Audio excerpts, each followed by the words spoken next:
Welcome to the Resilient Mindset Podcast, an exciting new podcast by Resilience Queen, Justine Martin.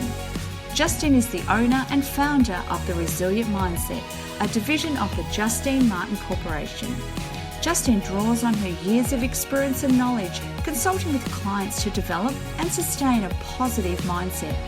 Focused on igniting your passion, purpose and power, follow the Resilience Queen each week as she delves into the mind of her guests, exploring fascinating stories and inspiring journeys.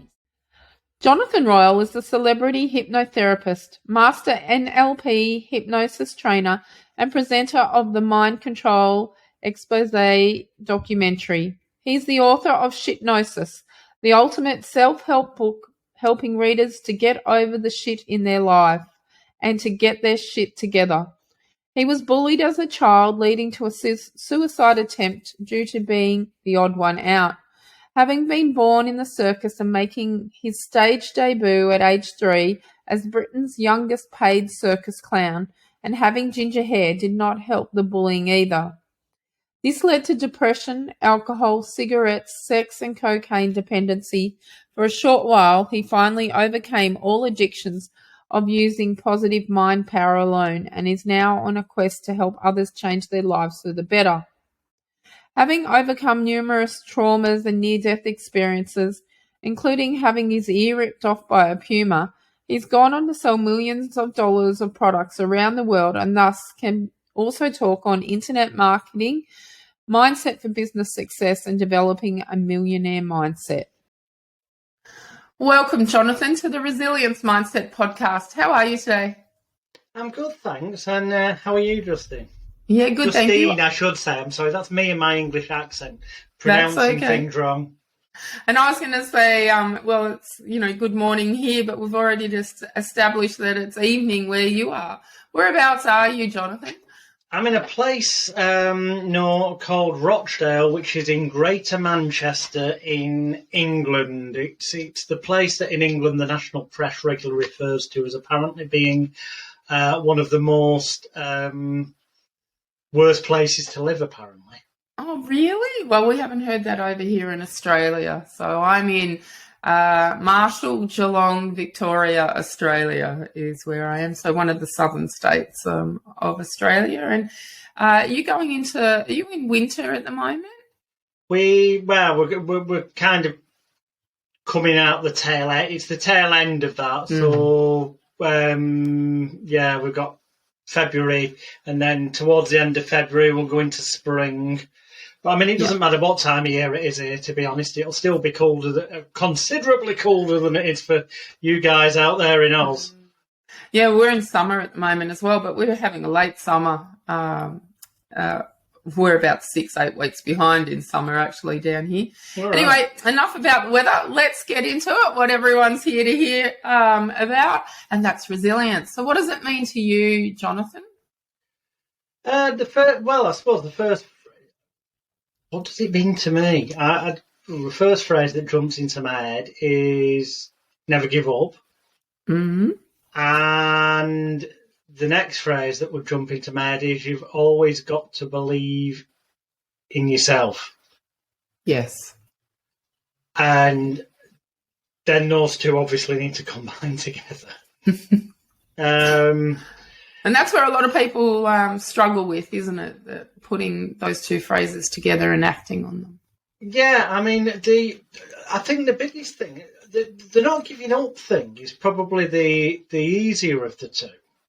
It might not seem it, but like it a lumpy, you tend to, unless you get into a really push corner, and some of us have got to that point where, we've felt things were that bad that we've tried to end it all.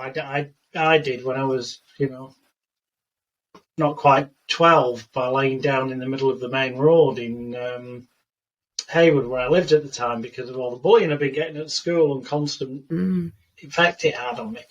And I thought, I'll end it all. I'll just lie down in this main road. That'll be an end of it, because it's dark. It was winter time. It got dark early. And bizarrely, this busiest of main roads that was always a nightmare to even get across, I lay there for what seemed like forever, No traffic came. Now I know that what seemed like forever, you can meet somebody and you've not seen for years, and suddenly you look at your watch and 4 hours has gone, but it seems like 3 minutes. And conversely, there could be times when you come out of a meeting and you think you've been in there for an hour, and you look at your watch and you've only been in there 5 minutes. So time and perception I know can be different in situations, but it seemed like forever. It was probably only 30, 40, 50, I don't know, a minute tops. Yeah. But I got fed up of lying there. And so I stood up and started walking back to the pavement or sidewalk, and I put one foot onto the pavement, and as I was putting the next one on, suddenly it was whoosh, and there was this massive wind I could feel behind me, and I turned and looked, and there was this huge articulated lorry that had just whooshed past at ridiculous high speed, and I right this second can't think of another word for it, so I apologise if anyone's offended by mild swear words, but I shit myself. Like, what? It's all right. We swear on this podcast. So it's fine, okay, Jonathan. Okay, but I did. I was like, and in that second, I thought, you didn't really want to die. Yeah, exactly. And since then, I've seen things online with people who survived jumping out of multi-story buildings and things, interviews, and they all consistently said the same thing. That they thought things were that bad that it pushed them to jump out of the building, but the moment they jumped out of the building, they realised they only had one problem, and that problem was they just jumped out of the building. Yeah, I interviewed a guy, Matthew, in the first series actually, and he jumped off a bridge, and he's now a paraplegic from it. So, and he goes out and educates other young people. So he was about 16, I think, when he jumped off the bridge, and he's now in his 20s, and that's his sole purpose now, is he goes and educates, and he's determined to walk again. So, but yeah, you're right. One decision, and you can be gone forever. So, what's an adversity that you faced besides that 12-year-old boy, because that was a massive thing to do? So what's another adversity that you faced, and how did you draw on your resilience to cope with it? One major one, probably the most major one because the longest term, and it's still ongoing, is that 25 years ago this April, so when we get to off the top of my head, I'm trying to remember, I think it's the 12th of April this year, 2023, will be the 25th anniversary of the now defunct Rupert Murdoch, who I'm sure you've heard of there in Australia. Yes. Rupert Murdoch, the media moguls, British Sunday newspaper, the News of the World, which has now been shut down after it was found to have hacked the phone of murdered schoolgirl Millie Dowler and other atrocities that it did. But 25 years ago, come this April, although it was actually in the March when it started, so 25 years ago this March, I set out on a quest to expose Rupert Murdoch's notorious fake sheikh, Mazza Mahmood. If people don't know who he is, just do a Google search and you'll see that basically he stitched up and fabricated false evidence, drug people without their knowledge, hacked their phones, had people threaten them behind the scenes, and did all manner of things that are at the very least unethical and immoral, but many things that ultimately are wholly illegal. And indeed, back in 1998, well, it was late 97 when I heard that he was using just abysmal, things that no honest journalist would want to be associated with. And I been involved at that time with, in England, it's going to sound ridiculous, but I was getting known as Britain's biggest chat show and media hoaxer. So I, through a variety of disguises and different names and storylines, would end up appearing on these television chat shows and in the media. And the aim was that it was always my intention that after I'd pulled the wool over the eyes of a good several dozen TV shows and media, that I would then go to a different publication that hadn't been hoodwinked and go, look, this is how I did it. And it would have been easy for them to discover that it was, a fake story and a fake guest if they just used a little tiny bit of due diligence. But in truth, all they were interested in was selling newspapers and getting viewers and stuff. Mm. And I was about to come clean, as it were, on this. And then I heard about Mazza Mahmood, the King of Sting, as he was known as. This journalist for the News of the World newspaper in England, or as it was known, the News of the Screws, because people that got exposed in there ended up in prison quite often. And so now looking back on it, sounds the most ridiculous thing ever to do. Okay. So you've got to remember, This is 25 years ago. I'm 47 now, so I was 22. And it was ridiculous. How I thought single-handedly I could take on this incredibly well-funded journalist and well-protected journalist, protected by Rupert Murdoch's media empire, Yeah, of course. Yeah. Anyway, I set out to do it, and a long story cut short, if people want the longer version in depth, they can go to circusofthemind.net where all the legal documents are. But ultimately, I sent an anonymous letter, as though it was from somebody else, dobbing me in, saying that this... I'm now known as Johnathan Royle, the hypnotist, but at the time I was doing my magic act and I was known as Alex Leroy, the magician. And I was also doing an odd bit of presenting on Nickelodeon, the kids' channel, and this, that, the other. So this letter said, we're tipping you off that this Alex Leroy, magician, also known as Johnathan Royle, hypnotist, is a drug-dealing pimp. The letter got sent to Mazza Mahmood, with a telephone number on it. There was a pay-as-you-go SIM card. Thus meaning, I know that only he's got that number, yeah? All right. So if that number ever rings, I know who's on the other end of the phone. And so obviously this arrived, and to be honest, I wasn't certain whether they'd take the bait or not.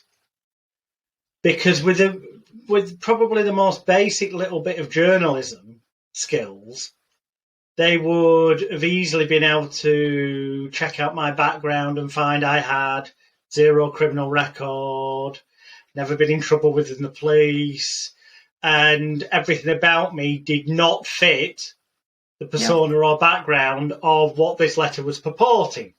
But lo and behold, a few days later, the letter which was sent signed for delivery, so I knew it had got there because I could check with Royal Mail, that phone number did ring.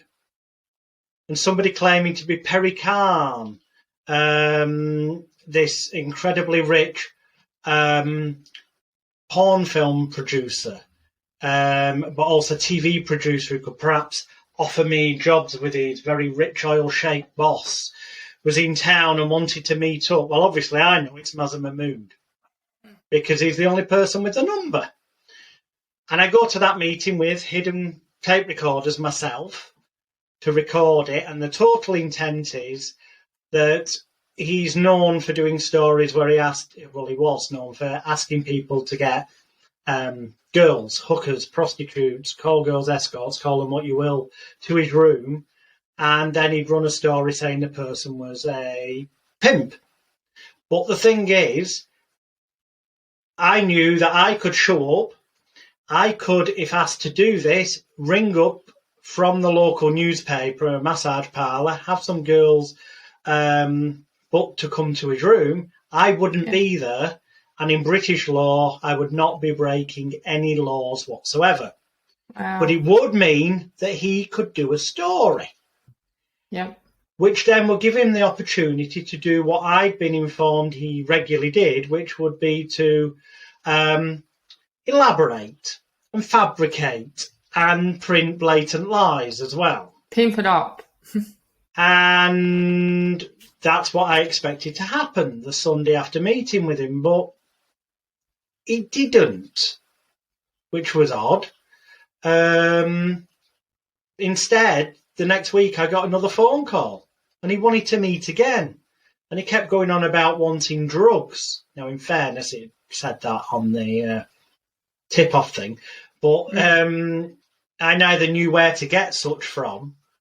And certainly, even if I did, which I didn't, there's no way I would have done, because there was no criminal intent here at any point. All I wanted was to expose his dishonesty. Yeah. Well, couple more meetings happened that week, and it got to the point he kept wanting drugs, wanting guns, all manner of things, none of which I was ever able to provide, or I never had any intent of doing anyway. And then in between one of the meetings, one of his bodyguards, and I use the fingers in the air like that because very loosely a bodyguard. Yeah, you know, one of his team acting as his bodyguard, this Perry Khan's bodyguard, taking me down in the lift in in the hotel one day, basically says, "You don't want to fuck around with my boss. Don't, you know?" He's still playing the part as if Perry Khan's Perry Khan. And he goes, "Look, why don't you, you know, counterfeit money had been mentioned as well." He said, "We can tell you where to get, you can get counterfeit money from this place." And they named a pub in Longsight in Manchester. And they said, "You see a bloke called Spider, he's got this like tarantula tattoo on his face." I thought, madness. But at the next meeting, Perry Khan, aka Mazza Mahmood, hands me cash. The exact amount required that is the figure that the individual in the lift had mentioned to me, and said, "Can you get me counterfeit money?" And I found myself saying yes. And as I said it, I'm thinking, why am I saying yes? And there's part of me going, well, I'm saying yes because I do know, because the person playing your bodyguards told me where to get it from. And I'm thinking, what do I do here? I need this story to appear so I can expose any lies that they have, you know. So I go in what I didn't know at the time, but now know because I've got a statement from someone who used to work for and with Mazza Mahmood, who's given me a sworn statement in court, stating that he'd witnessed Mazza Mahmood drugging people's drinks with a date rape style drug to make them more compliant and easily manipulated.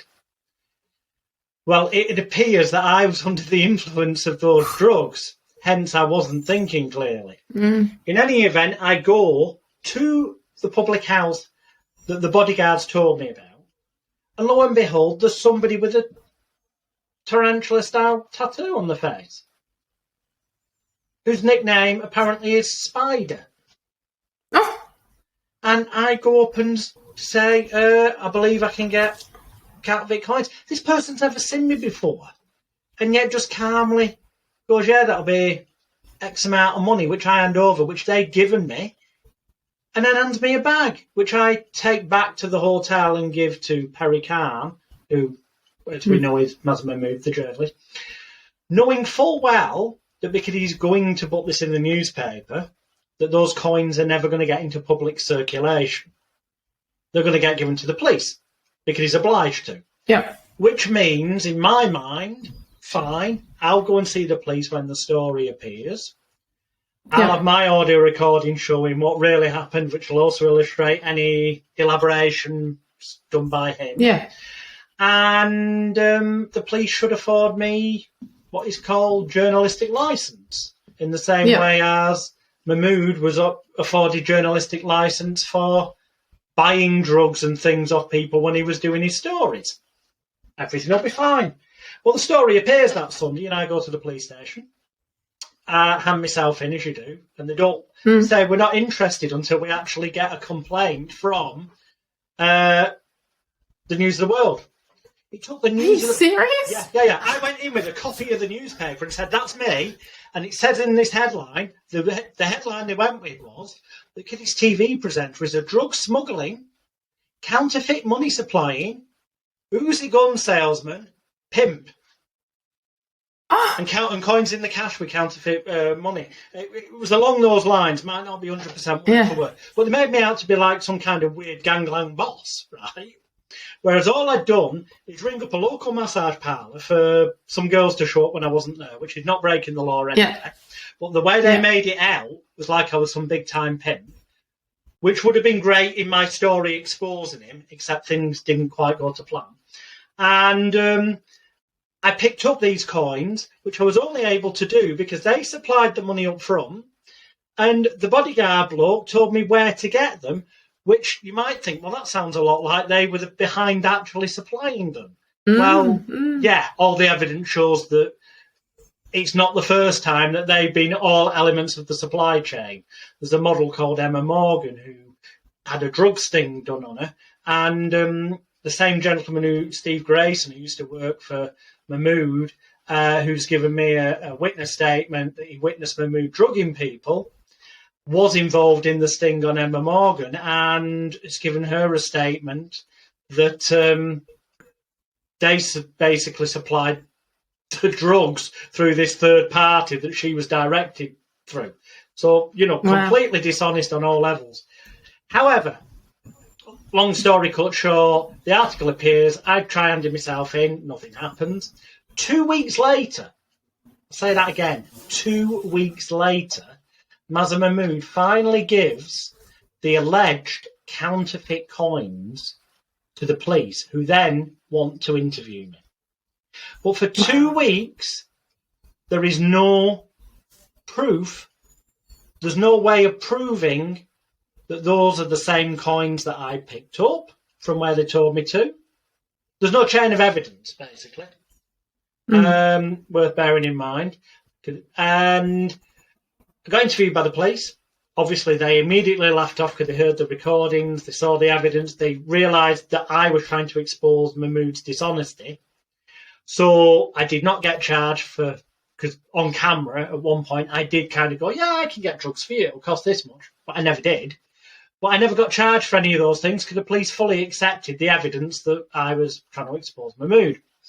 Unfortunately, the Crown Prosecution Service decided that because I picked up those coins, despite the fact they told me where to get them from, that I'd broken the law. They did not afford me the same journalistic licence. However, they never pressed any charges against Mazza Mahmood for buying alleged counterfeit coins. Now, the reason I say alleged we'll come to in a minute, but here's the thing. It backfired to the point where I ended up in court. I pled not guilty all the way up to the first day of trial. And then my barrister at the time said, look, we're not 1,000,000% certain that you're actually going to, that the judge is going to take kindly to the fact that you were trying to expose Mazza Mahmood as your defence. I said, well, journalistic licence. If he's not getting done for buying them, I shouldn't get done for picking them up. And the scares were put on me that basically if I went in and pled guilty, I'd get a slap on the wrist, probably, a bit of community service, but I'd still be out and about, and I'd be able to then go to, if I so desired at that point, go to a rival paper with the story of, look, this isn't what really happened. Or I could carry on pleading not guilty, but if I lost, the judge would not take kindly to it, and I'd end up getting prison time. So I was young and scared, so on the first day of trial, I changed my plea to, because I'd been advised to guilty, with mitigating circumstances of that I thought I should have journalistic licence. And the judge didn't give me journalistic licence, and much to my shock, and much to the shock of the police, actually, because the police spoke to me after I was released from prison. Yeah, I got sent down. Wow. Now, that then ultimately ruined my life in many ways because, well, I suddenly had 2 criminal convictions. Which is ironic, and the reason I ended up with 2 criminal convictions is because when I was asked if I could get counterfeit money, I, for the sake of the camera, reached in my pocket and pulled out 3 pound coins that were in my pocket. Genuine pound coins. Were they real? Oh yeah, they were real. And handed them over but I didn't know where to get any at this point. This was before the bodyguard guy had ever told me anything. But they charged me and said that they were fake coins. Now, you might think, well, surely they can tell the difference between fake and real coins. But many years on, and this is where resilience comes in here, big style. Because in April, this appeared in April 98, so all the show bookings I had suddenly got cancelled because I was perceived to be a drug dealing pimp and counterfeit money. Yeah, criminal, ultimately.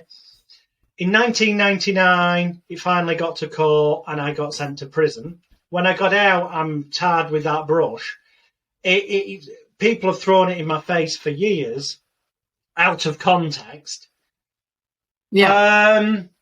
And that's where the resilience comes in, because it's taken 25 years to finally uncover the key points that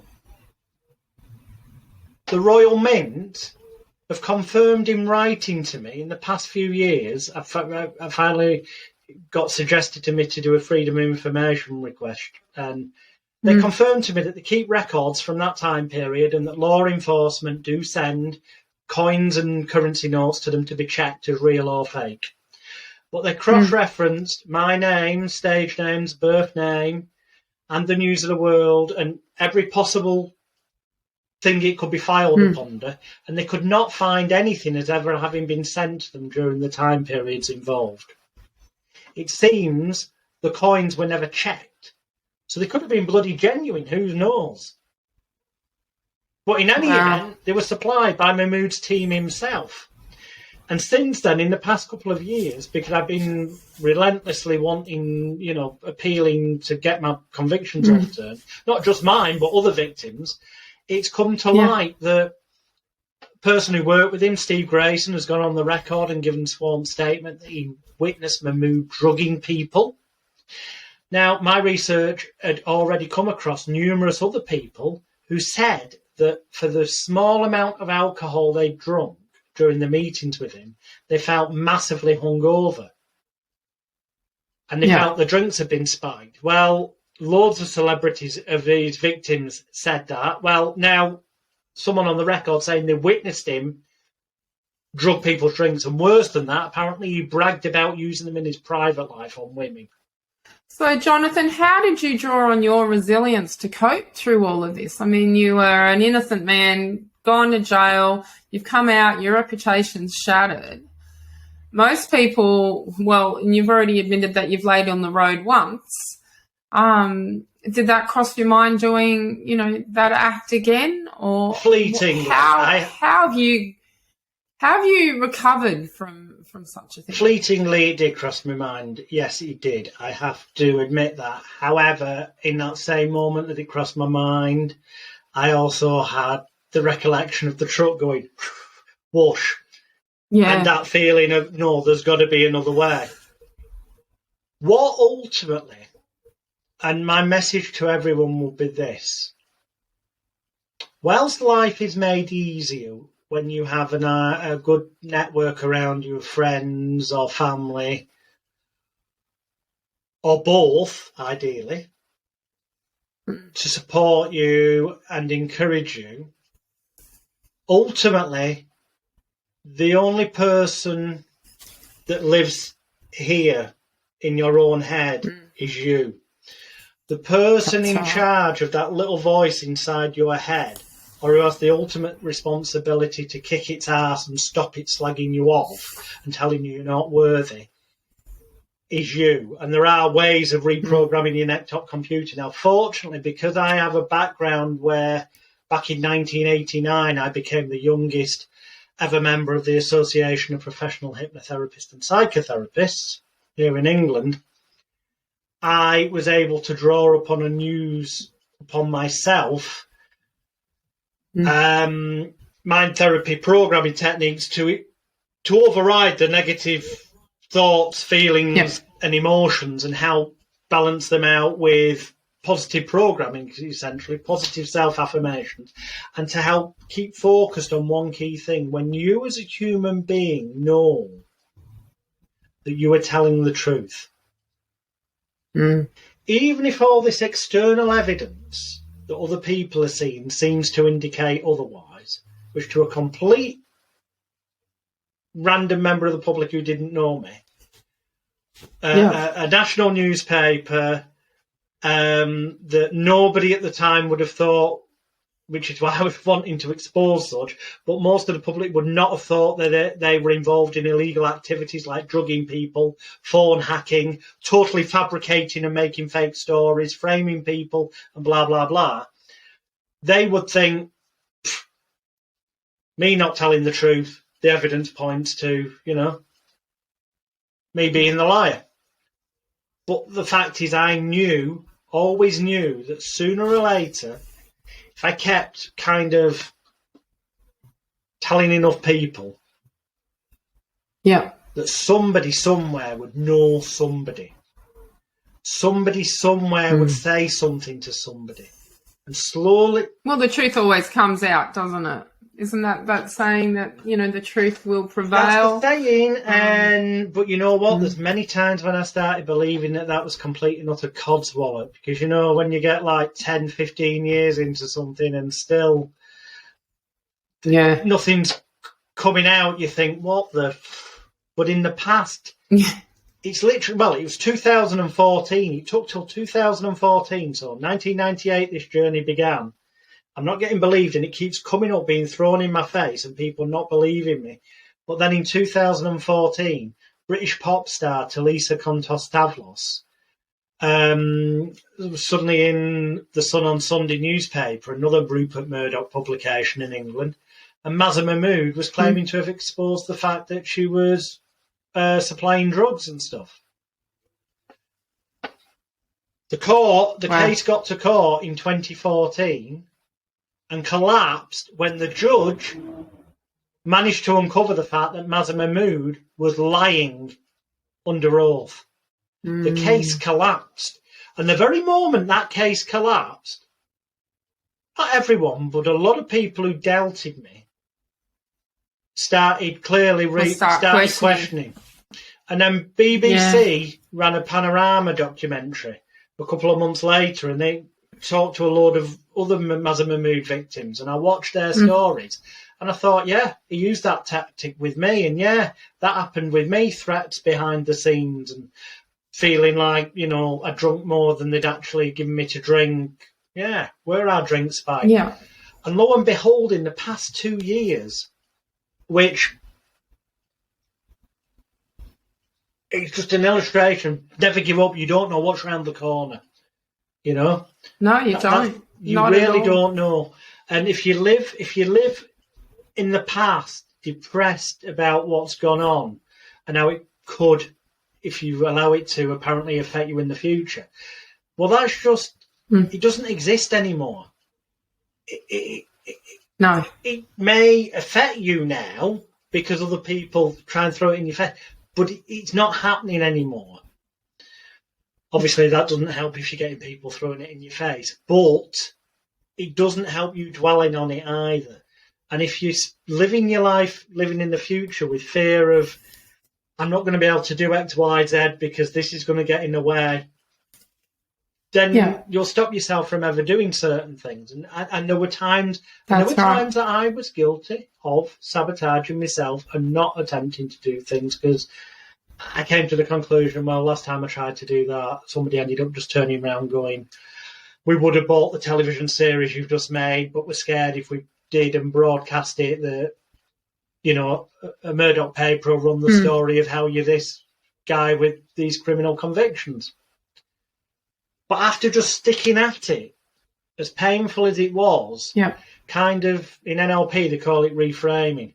Taking that pain and rather than allowing it to be pain that gets you angry and upset, use it to drive you forward to the fact that there is going to be a way of doing something here sooner or later. And lo and behold, in the past 24 months, I've ended up, which is helping not just me, but other Maza Mahmood victims as well, with evidence that he drugged people, had their phones illegally, fabricated stuff. So Johnathan, have you thought about writing a book? Some of this, the scraping the surface bit, is in my autobiography, Confessions of a Psychic Hypnotist, but that only goes up to 2005 when I was 30 years of age. So the past 17 years, which actually is, I suppose, the best bit of this story, because it's got the bright ending, so to speak, that right now as we speak, I've got a legal case filed at the High Courts in London against News Group newspapers, as run by Rupert Murdoch, because I've got evidence now, I've got proof, I've got the receipts of them unlawfully using private investigators and phone hacking, which the biggest farce of all is this. The dates on them show that my phone was hacked and or unlawful information gathering used before I met with Perry Khan in person, which means Mr. Perry Khan, Maza Mahmood, knew, because I was talking on the phone about these things, knew that it was me who'd sent that anonymous tip-off letter. So if he was a serious journalist interested in truth, he'd have never contacted me to meet, because there wasn't really a story, which shows that the only reason he did was because he realised I had the intent of uncovering the unethical what he was doing, which is why he went through every trick in the book to stitch me up as badly as he could. So where to now with you, Johnathan? What's the future hold with you? Oh, good God. Other than ripping out my earphone then, 1 second, which I've just put back in. You know, my greatest love right now, apart from my family, but I mean career, vocational, life wise, is to help other people to believe fully in themselves. The biggest thing that holds people back, it gets labelled different things. I mean, obviously, this is the resilience mindset, so resilience is one term. And if people don't have enough resilience, it puts them off doing certain things or sticking to certain things sometimes. But that can also be labelled in a slightly different context, imposter syndrome. Or in different contexts, it can just be labelled not having enough self-worth or self-esteem or self-confidence. So my biggest aim, and I took everything that I ever did on myself and stuck it in this book, SHITNOSIS, helping you to get over the shit in your life and get your shit together. Every neurolinguistic programming technique, every self-hypnosis technique, every positive affirmation technique that I used on myself over the years, I put in there. And it's my aim to help as many people as possible to balance out, because we all have some sort of imbalance at some points in our life. Nobody's perfect, of course we're not. But the reason people end up with habits, addictions, fears or phobias, or end up not feeling strong enough to do what they'd ideally want to do, is because they've had a knock on their emotions. And perhaps they don't feel loved or wanted, needed, appreciated, cared for, cherished or valued. And if there's an imbalance in any of them, it will have a negative impact on their levels of self-confidence, self-image, self-esteem and self-control. And and that normally happens in childhood. Exactly. It always happens in childhood. But and then it has a knock-on effect on the self-image, self-esteem, self-love and positive selfishness, which ultimately is the self-identity. And normally it comes from And normally it comes from either the parent or the school teacher. The largest percentage of time, yeah. And it's quite often things that from an adult perspective now, if you became consciously aware of what it was, because often these things are just deep in the unconscious, subconscious mind, it'd be something you'd laugh at and go, that can't be impacting on my life now as an adult. Well, yeah, it can, because at that moment, as a 3-year-old at nursery being told you're not good enough or stop being silly or something, that might seem daft as an adult, but as that in that 3-year-old state of mind and it gets frozen in, that's a traumatic experience. It gets frozen into the personal laptop computer. And my aim is to help people learn how to reprogram their personal laptop computer so they can go in and unfreeze that childlike trauma so it's released, so that they then can truly be the adult at the full potential that they always could have been. If they've not had these lots of little, and I know some people have horrific traumas when they're young. Don't get me wrong, I'm not throwing them out, downplaying that. But everyone has loads of little, what I call mini traumas, that they probably laugh at as an adult, but because as a child they get frozen in time and imprinted. Yeah, and as an adult, a lot of people wouldn't see them as trauma, indicators and that. But I had a very traumatic childhood, but my childhood to me was normal because I didn't know any different. But it's definitely had a negative impact on my life up until a couple of years ago when I went and sought counselling and to get to the bottom of repeat behaviours and that feeling of, no self-worth, and because I was always told I'd never be good enough, and not just from a parent but also, teachers and that as well. And the ironic thing is, in school, I was a terrible speller, terrible in English, was in the bottom of all the English classes, and yet now I'm an Amazon best-selling author. Excellent. And, I still go, how did that happen? But modern technology and that we have, programs like Grammarly and WordCheck and everything. There's always a way around things when you set your mind to it, isn't there? There is always, and that's resilience. Resilience to me is that we don't give up. We modify what we're doing. We change what we're doing in order to keep moving forwards. And there's a reason why the rear view mirror in a car is smaller than the front windscreen. It's because you can reflect back in a small image of it, but it's not consuming your whole life. Precisely. And which is basically what you've been saying today. So, Johnathan, thank you so much for informing us on your story and sharing it to my audience. The key is never, just don't give up. What the reason I never gave up, obviously I've also, my wife's been amazing and said, we've got to keep fighting for justice. The truth will come out eventually. I mean, January last year, January 21st of January, I was in the Royal Courts of Justice appealing against, asking the judges for permission to appeal because it was out of time so many years on. And they turned me down despite the fact they acknowledged that I had all this new evidence. So, madness. However, now I'm going through the civil route and then the truth will finally get out. Never give up. You don't know what's around the corner. What prompted me was my original desire was to help people know the truth and not get screwed over, and to realise don't believe everything you read in the media. They do lie to you. Certainly Rupert Murdoch's media does and has done.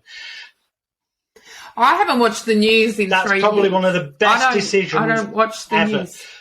Choose what you're programming. There's a reason they're called news programs, for the programming you with fear, false evidence against reality. I came up with the 10 top tips of resilience, and one of them is fueling your mind. So be really careful, what you're reading, what you're listening to, what you're seeing, because it does have a long-term impact.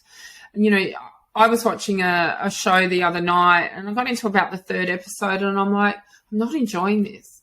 This is really making me feel uncomfortable. I don't like it. You know what? I'm just going to turn it off. I don't need to watch to the end of this. No one says that you have to watch to the end of the program or the end of the movie or the end of the series. If it's not fitting with your values and you're not liking it, just turn it off. It's very simple to do. But we're so conditioned nowadays that, I've got to watch to the end. No, you don't. That is so true. And one thing that reminds me of as well is the only person too often in life, and it gets in the way of things, people can become caught in that. I liken it to this celebrity idolism through social media. Youngsters looking, I need to be as thin as that person. Well, no, they're giving a really negative. Instagram wannabes, I call them. Instagram wannabes. Your life is not on. Real life is not what you see. The only person you ever need to compete with or should ever compete with is yourself in terms of being the best possible you that you can be. The grass is not greener the other side. Some of the most insecure, unhappiest people that I've actually ever met in the course of my work doing hypnotherapy have been multi-millionaires and celebrities who apparently have got it all, but behind closed doors, they've got the same little voice in their head of self-doubt and all that. Of course they have, because they're human. Like, we tend to think that celebrities and sporting people are superhuman, and because we've put them on this media platform when they're just everyday people. And it's recently Christina Applegate's come out and said that she's got MS, and Selma Blair has MS, and they've been quite vocal about their MS stories. And I have MS, and I recently wrote an article for a website over here called Mamma Mia, stating that their journey isn't my journey. Yes, we all have MS, but what they put out into the media is not exactly what every person with MS actually goes through. And 5 people can witness the same road traffic accident, and the police take a statement from all 5 people who were stood on the same sidewalk next to each other, and yet you can guarantee they'll all have different statements.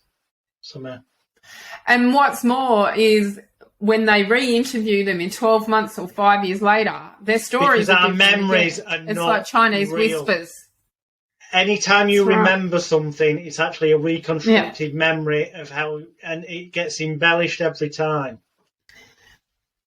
Yeah, and how many times you tell that story, and that which can be negative, as well. So but it can be positive as well, because when you know that happens, you can use techniques so that you can almost change negative memories so that they don't make you feel bad the way they have done for years, so that you can cancel out those negative connotations. Johnathan, we could talk forever on this, but we better round it up for the guests since we're just about out of time. It's been an absolute pleasure talking to you today, a real enlightenment in your journey, and I wish you well with the civil action, and you'll have to come back on in another series and let us know what happens with that. But is there anything final you'd like to share with my listeners? Well, two things. One, in terms of if you want to know more about that 25-year journey, it's circusofthemind.net. Yeah. Everything's on there. The other is, ultimately, as I said before, however bad you think things are, remember the person jumping out of the flipping multi-story building, or me walking back onto the pavement. At that moment, you realise you've only got one issue, and that is that you jumped out of the building.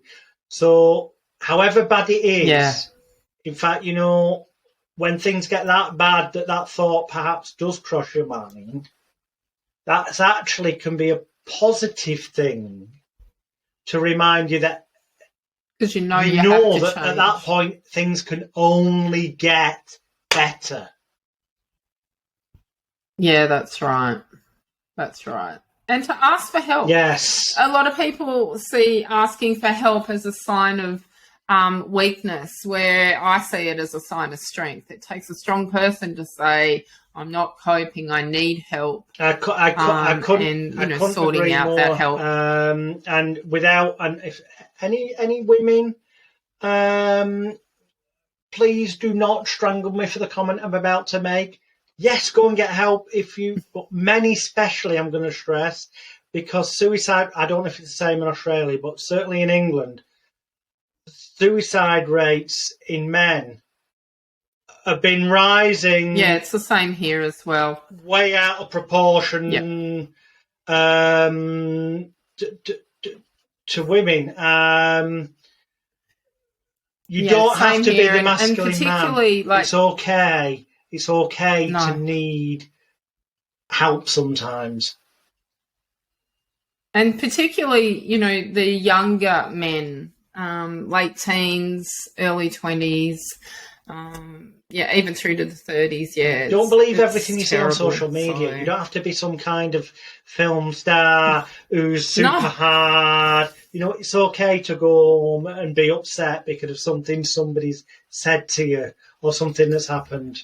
I'd recommend listening to Matthew Caruana's episode on the Resilience Mindset podcast. I can't remember what number it was, but if you look back through season 1, Johnathon, definitely have a listen to his story, and what he's now doing is amazing to bring suicide awareness here in Australia. But we have things over here that we have Lifeline that if you are struggling, you can pick up the phone and call Lifeline. We have Beyond Blue over here as well. There's lots of free services that you can get immediate help with, or you can present yourself to the emergency department and tell them, that you do have suicidal thoughts. Silly you might feel in that moment. You know what? It's better to feel silly for a little short time than it is potentially to end up doing something that you regret for eternity. Yeah, that's right. That's right. Well, again, because you're worth it. You're worth it. Each and every one of us are amazing. Yes, and I'll put all your details into your bio. So for those that are listening that would like to contact you, you'll be able to do so. And also your books as well. There, Johnathon, with the SHITNOSIS book would be an interesting read. Anyway, listeners, you know the drill. Stay resilient till next time. Building resilience is a key life skill, a skill everyone needs to work at consistently. Life can throw us curveballs, from sickness to job loss, death and no purpose. But it's our inner strength to get back up, navigate the journey of change and build ourselves back up. If you'd like a free 30-minute one-on-one conversation with resilience coach Justine Martin, email yes please to hello@justinemartin.com.au. We hope you enjoyed the Resilience Mindset podcast. Remember to subscribe to the podcast to get your weekly fix listening to Resilience Queen Justine Martin. Follow Justine on social media at Resilience Mindset or log on to justinemartin.com.au. And until next time, remember, life doesn't get easier or more forgiving. We get stronger and more resilient.